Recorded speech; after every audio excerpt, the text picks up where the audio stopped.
nandito na rin si si Ate Gemma and Kuya Bigay na nagpapalaki kay Gaygay po mga kabayan na asawa ni Budang. So i-recall ko lang po mga kabayan, no? 'Di ba Ate Gemma and Kuya Bigay, nagtanong po ako sa inyo noon, hinahanap natin, sumakit ang ulo natin kay Kuya July kung saan na reunion na natin bukas. At inutusan pa kita umakyat ng bundok pero talagang wala. Isa si Kuya Bigay ang naghahanap pa. Inutusan ko po yan papunta doon sa bundok kung saan yung more than 6 hours po mga kabayan. Sabi ko, anong nangyari? Kung kailan naman na yung reunion natin ay ganito ang nangyari. Hindi rin makasagot kung nasaan si July. Hindi rin makasagot si Ate Gemma. Basta ang akala nila nasa bundok.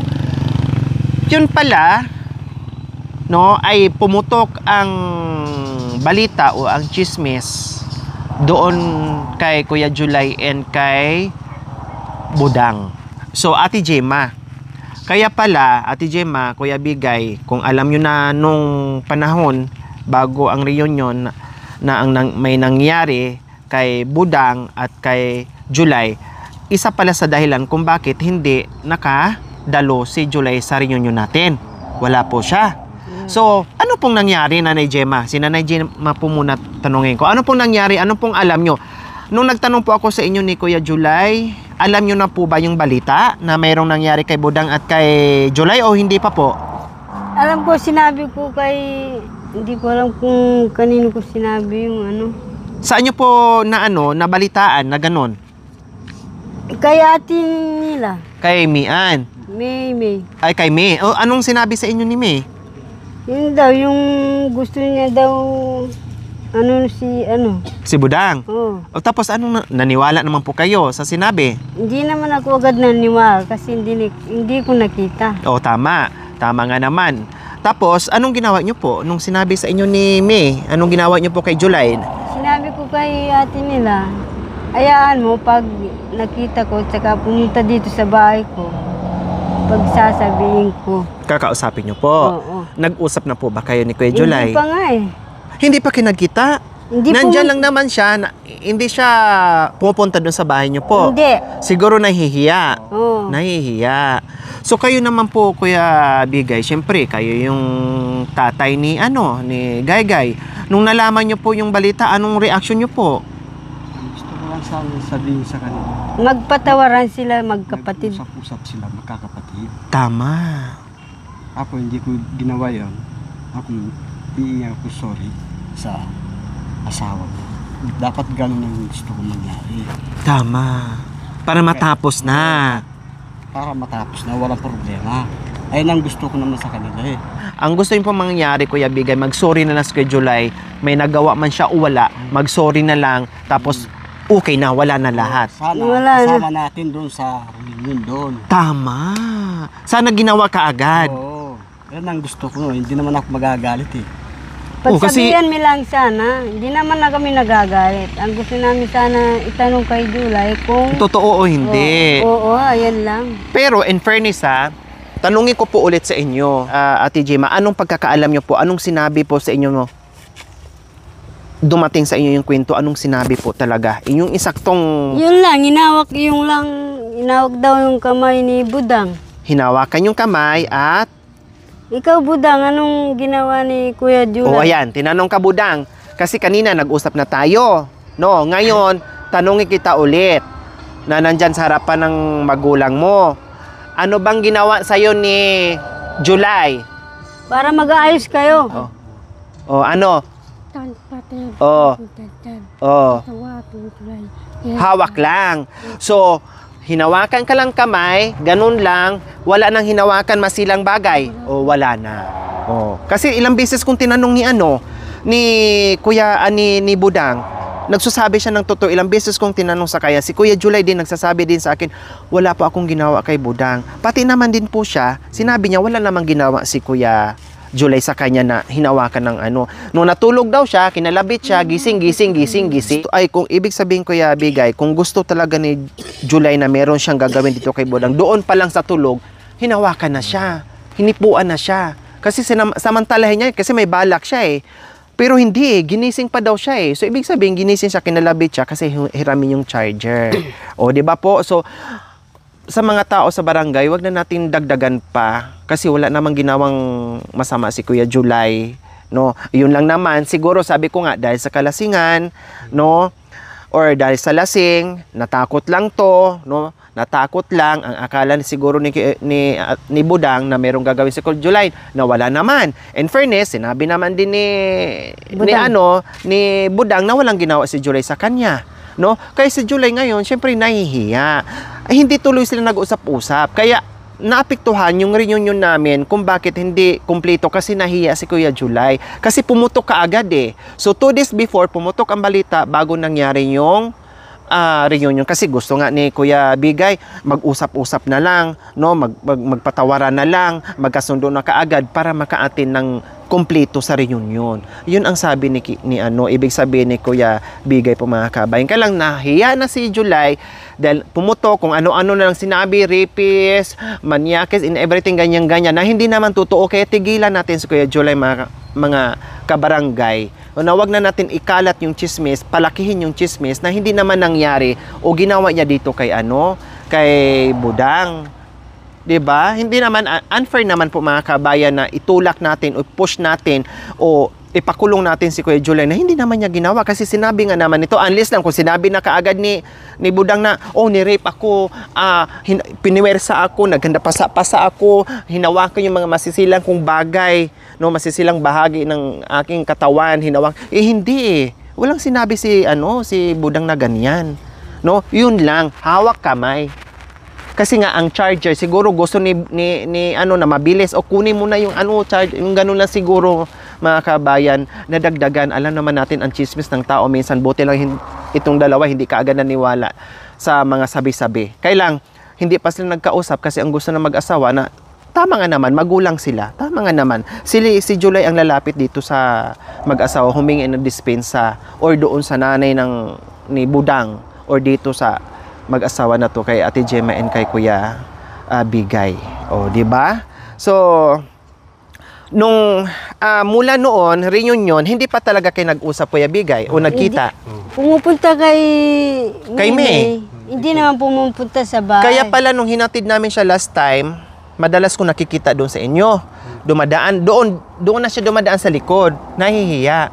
Pero hindi naman po hindi pa kayo dumating sa barangay? Hindi pa. Hindi pa. Kasi hindi ko gusto yun eh. Tama. Kasi bakit ipapunta kayo sa barangay? Wala namang nangyaring hindi maganda. 'Di ba? Tapos sabi nga ni Nanay ni May kanina, baka mamaya pabayarin sila, baka mamaya bigla na lang damputin dyan si July, ipapabarangay, ipapapulis and everything. Sabi ko nga kay Budang, bakit nagpabarangay ka ba, Budang? Hindi naman daw. Kumusta ang magulang ni Budang, Kuya Bigay? Nakausap niyo po? Okay naman. Kaya lang, sabi nila, kayo na lang mag-uusap-usap para maayos. So okay na ang magulang ni Budang. Kumbaga si July na lang ang kailangan nyo makausap. Tapos okay na, wala na. Hindi naman nagalit yung mga magulang ni Budang. So, ipaliwanag nyo ngayon, ha? Mismo si Budang nagsabi na walang nangyari. Hindi rin hinawakan ang masilang bagay sa katawan ni Budang. Tapusin na yung issue, pati yung mga kapitbahay. Sabi ko nga kay Budang, huwag na magsigi daldal o sa mga kaibigan na anong ganyan. Kasi kawawa naman din si July na wala namang ginawa din na Buti sana kung talagang totoo yun na may nagawang... Gusto ko lang sana kay July. Kung si July, kapatid ni si Gaygay. Tinuturing Tapos silang apat mag-usap-usap. Hindi ko inano yung asawa mo, sabi niya sa amin. Kay Gaygay. Yun nga po, Kuya Kahit Bigay. wala kami, pagdating namin, Tay, hindi kayo naniniwala, nag-usap-usap kami ng kapatid ko. Para matapos na. Wala nang ngayon, nasaan si Gaygay? Nandun sa baba. Nandun, Palay. Gagapas. Okay, so ipatawag ko si Kuya July para matapos na. Mag-uusap tayo. No, siguro si Kuya July, nahiya lang talaga sa inyo. Siyempre magulang kayo. Nahiya lang siguro sila. Nahiya lang siguro si si Kuya July kay ano. So ngayon, sabi nga ni Kuya Bigay, hindi na kailangan iparating sa barangay. Nag-usap naman na yung bawat isa sa mga magulang ni Budang at saka magulang ni Gaygay, nag-uusap naman na sila. Okay naman na daw po mga kabayan.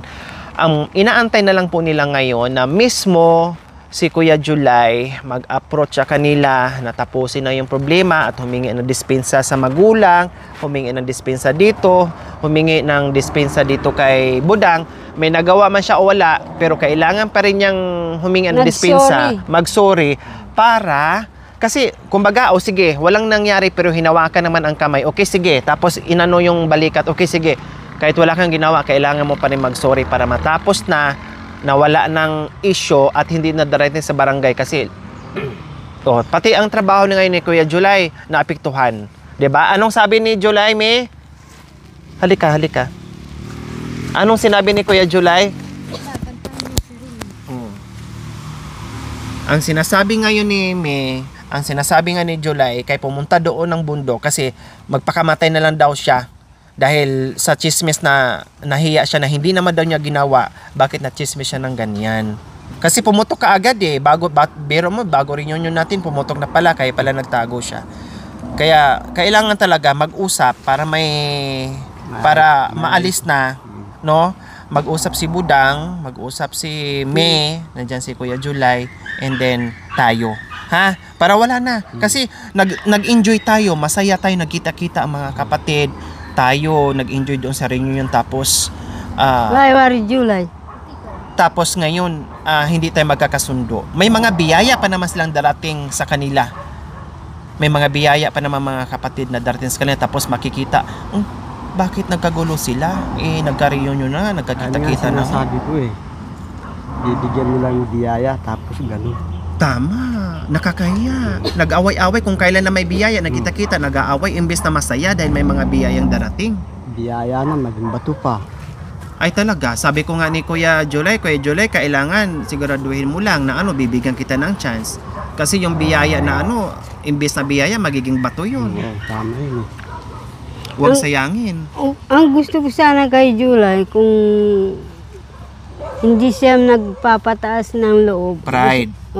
Gusto ko sana, kahit hindi namin sinasabi, gusto ko sana, kung ano man ang nagawa ko sa'yo, inawak ko yung kamay mo, sorry na lang. Tama. Ganun sana. Yun po ang sinasabi ko kanina, Ate Jema, na may kasalanan man siya o wala, humingi na lang siya ng hingiin niya yung kamay, pasensya ka na ha, hindi ko intensyon na may gagawin akong masama sa'yo. Nahawakan ko lang talaga yung kamay mo, pero sorry, wala akong balak na gagawin sa iyo na pang bagay. Ganun sana ang gagawin niyo.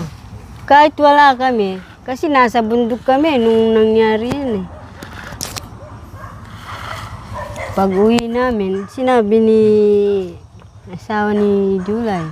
So ngayon po mga kabayan, pinasundo ko si July para matapos na. No, kasi hanggang ngayon hindi pa sila. Kung hindi ko umpisahan, kung hindi ako gagawa ng mga kabayan, wala.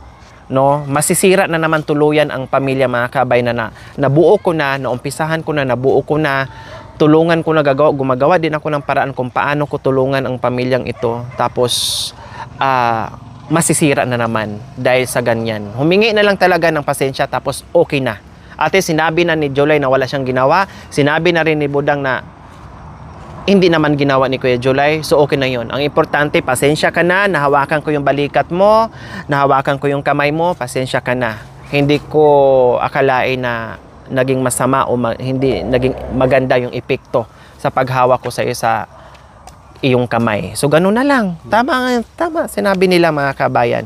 Sorry lang ang kailangan. Huwag na magpa-pride. Kung baga, ibig sabihin na tumaas yung ulo, mag-pride. Total, ikaw naman gumawa, ikaw naman humawak ng kamay niya. Okay, sige, ikaw gumawa din ng pasensya o sorry. Yun lang. Yun lang ang hiningi ng para okay na.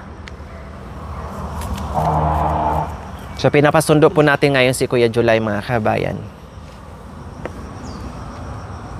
Diyos ko, hindi na nga tayo pinalaki kong bata, sinabi niya sa akin, Naya na, kung bakit ganun si Kuya July, dapat di na ginanon si Kuya July ang asawa ko. Ano sabi? Dapat hindi na, Sabi ni Gay, Humingi lang ng sorry. Yun naman pala. Wala naman kahit palang... matanda sa akin, dapat umingi Tama. siya sorry sa asawa ko. Kailan hindi natin mapatawag si Gaygay?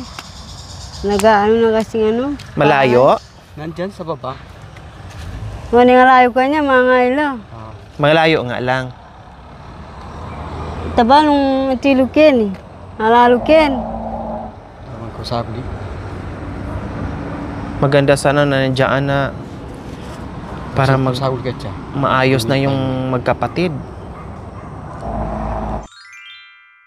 Thank you for watching. Don't forget to like, share, and subscribe.